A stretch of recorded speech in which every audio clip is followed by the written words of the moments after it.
Diana, the bathroom light bulb burned out. Go buy a new one.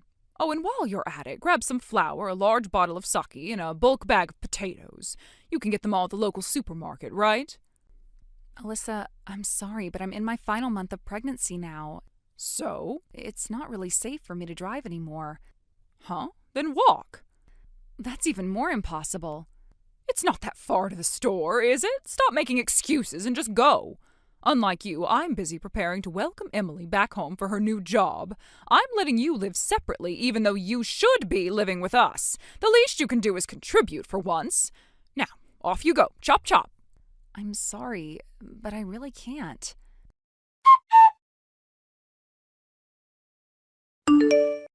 Diana! What do you think you're doing using the supermarket's delivery service? That poor delivery guy showed up at our door carrying all those heavy bags. I was shocked. Explain yourself. I'm not sure what you mean by explain. All the things you asked for were heavy. I'm in my last month of pregnancy. Carrying them myself would have been impossible. You should have driven there like I told you. Perhaps you don't realize since you don't drive, but driving at this stage of pregnancy is dangerous. Oh, stop being dramatic. When I was pregnant, I still did all the housework myself. You're just spoiling yourself. If you act like this now, you'll never survive raising a child. Isn't it a mother's duty to protect her body for the sake of her unborn child? What did you just say? I'm sorry, but I'm currently at my prenatal checkup. I expect to be called in soon, so I'll have to end this conversation here. Don't you dare hang up on me. When you get back, I want you to clean the entire house. You can go to your checkup anytime, but the house needs cleaning now. Diana!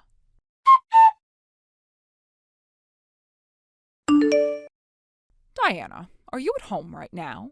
Good morning, Alyssa. Yes, I'm home. Good. Then go pick up Emily from the station. From the station, meaning by car? Of course by car. It's boiling hot today. She's been traveling with a heavy suitcase. Do you want her walking in this heat for 30 minutes from the station? There's a bus that goes from the station to here. Excuse me? Emily's coming all this way back home, and you can't even do this one thing to make her trip easier? Unbelievable! If I weren't pregnant, of course I'd go. But as I've said repeatedly, I'm in my last month now. Driving is really not an option for me anymore. Please understand.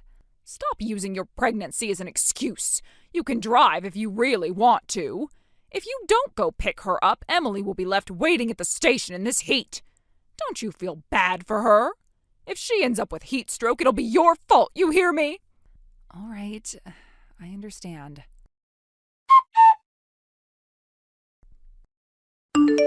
Hi, Mom. It's Emily. Oh, Emily, did you already get to the station? Yeah. There was a bus leaving soon, so I hopped on it. Huh? The bus? Yeah, you know that bus only runs twice an hour, right? But I got lucky. Only had to wait for 5 minutes. So I'll be home in no time. Oh, I see. All right then.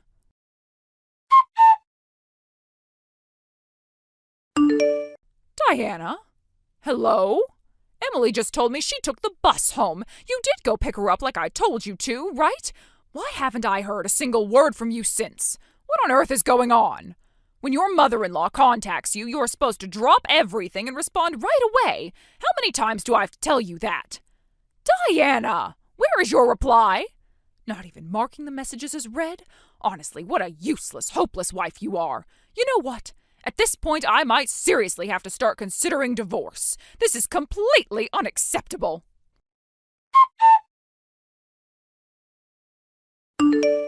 Emily? Hey, Parker. What's up? Hey, Emily! Long time no see since the coming-of-age ceremony, right? Yeah, it's been a while.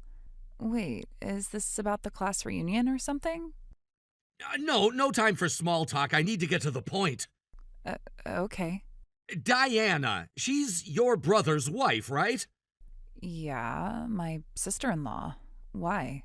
What happened to her? She was just brought into my hospital by ambulance. What? What happened to her? She passed out while driving. She lost consciousness behind the wheel. Wait, hold on. Diana, she's in her last month of pregnancy, isn't she? Why was she even driving in that condition? Yeah, I know. Anyway, she's stable now. She's in a room. The doctors took care of her. And the baby, is the baby okay? Both are fine. No need to panic. Well, thank God. We already called your brother from the hospital, but I heard you're back in town today too, so I figured I'd let you know as well. Got it. I'm heading to the hospital right now.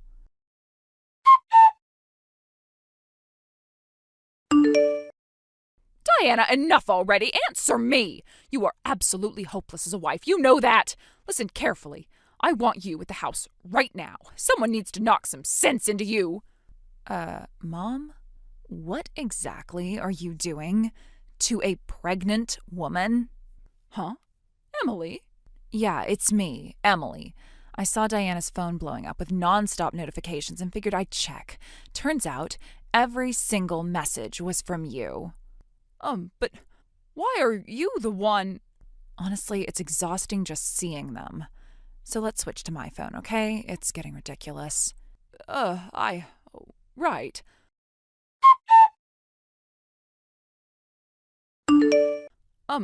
Emily, didn't you say you were heading to visit your friend today? Yeah, that was the plan. But on the way, I got an urgent call from a friend who works as a nurse in the hospital. The hospital nurse? Yeah, Diana's been admitted. Admitted? She passed out in the driver's seat after pulling over to the side of the road. A passerby called an ambulance. What? She told me everything when she woke up. Alyssa, did you seriously make Diana drive while she's in her final month of pregnancy? Just so she could pick me up? Well, yes, I just thought, with this heat, she should. And you thought the best solution was to force your pregnant daughter-in-law to drive? Are you even hearing yourself? But that's what a daughter-in-law is supposed to do. I never had kids myself, but even I know how dangerous that is. What if something had happened to Diana? What if something had happened to the baby, and all because of me? Do you have any idea how terrifying that is? How sick that makes me feel? You're overreacting. Overreacting? Childbirth is life-threatening. It's something where a mother literally risks her life, isn't it? You, of all people, who have gone through it twice, how can you not get that? How could you do this to the woman bringing your grandchild into this world? This isn't just some petty daughter-in-law drama anymore. I didn't mean. That's what makes it worse. If you did this without even realizing how cruel you're being, that's even more dangerous. Emily, please, calm down. Oh, by the way, Davis is here with me right now. Davis is there? Yeah, and guess what? He feels exactly the same way I do. He said he'll never forgive you either. No. I'm going back to the house to grab the suitcase I left, but I'm not staying. I'll take everything from my room and move it all to my friend's place. Why are you making such a big deal of this? Because I'm cutting ties with you. What else would I do? What? Oh, and don't bother trying to contact Diana again. I've already made sure she blocked you. No. Oh, this can't be.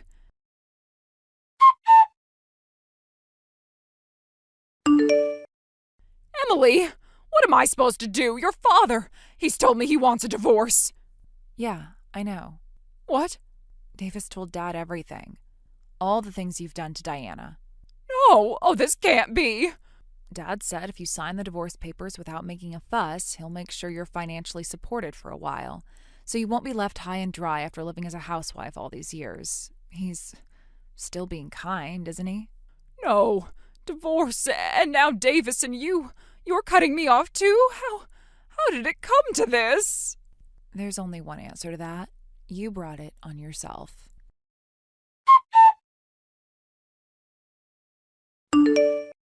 I still remember how everything turned upside down in an instant. One moment I was driving, trying to push through another exhausting day. The next, I was collapsing behind the wheel.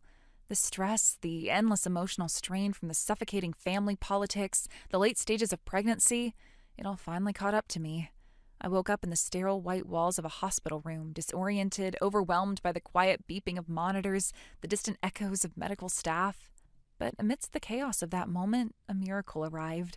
While I was still in the hospital, contractions began without warning, Everything happened so quickly. Before I could even fully process what was going on, my son was born into the world. A healthy, crying, perfect little boy. In that moment, everything else seemed to fade away. All the bitterness, the betrayals, the relentless pressures of dealing with my in-laws, none of it mattered.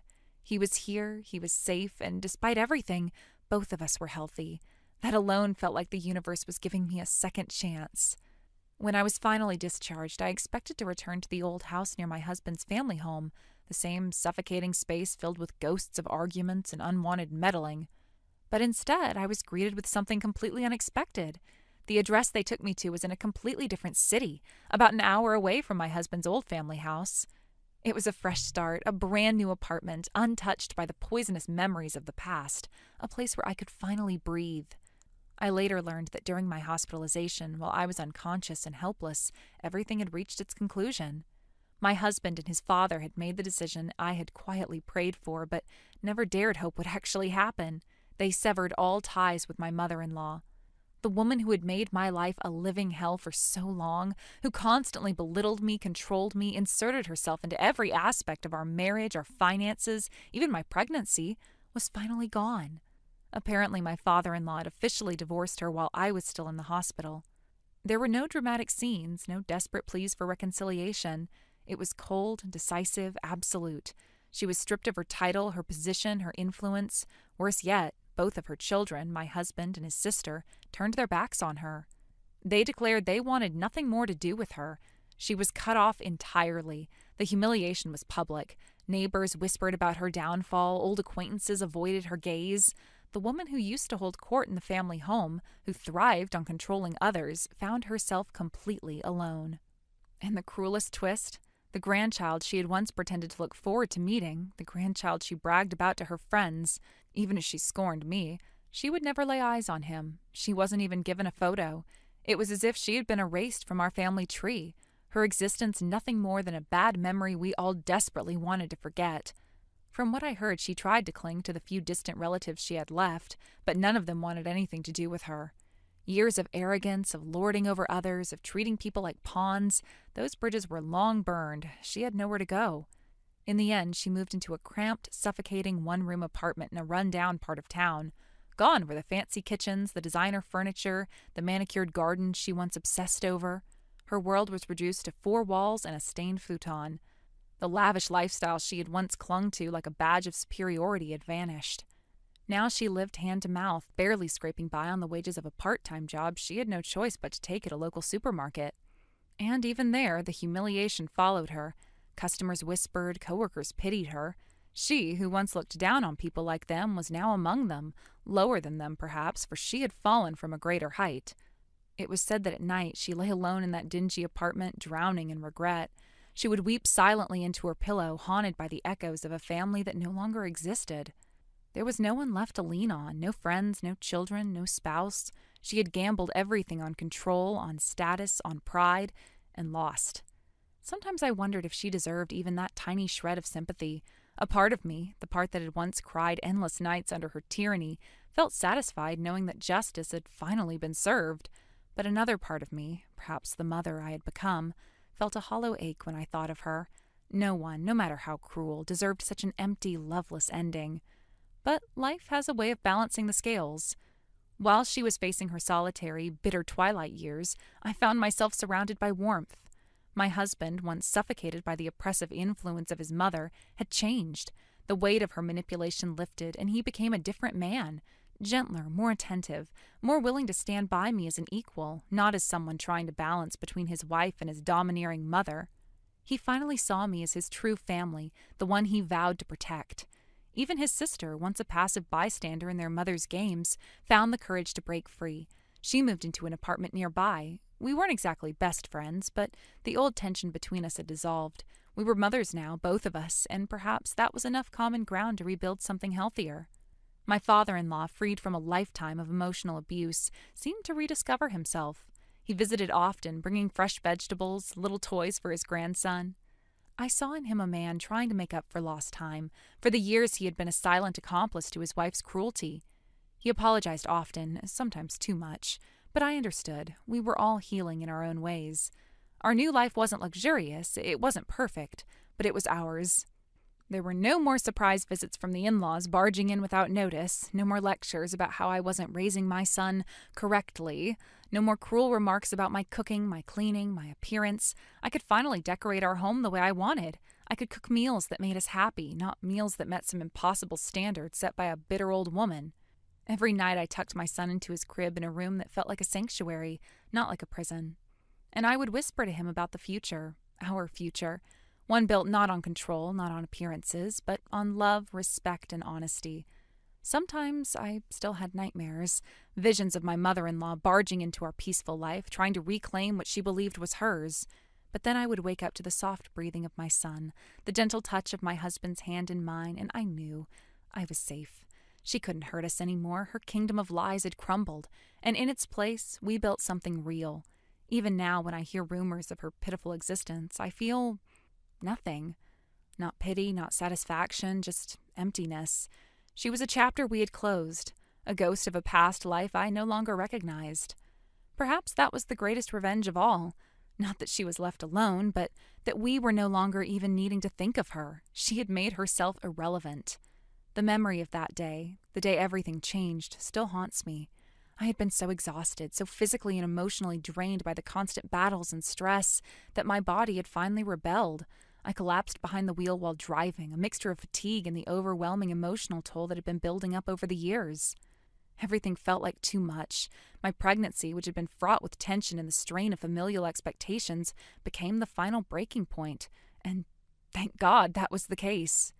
Thank you for watching and listening. We hope you enjoyed the video. Don't forget to like this video and subscribe. Also, feel free to leave a comment about what you thought of the story. We look forward to seeing you at the next story. Thank you for watching. Please subscribe and hit the like button. See you next time.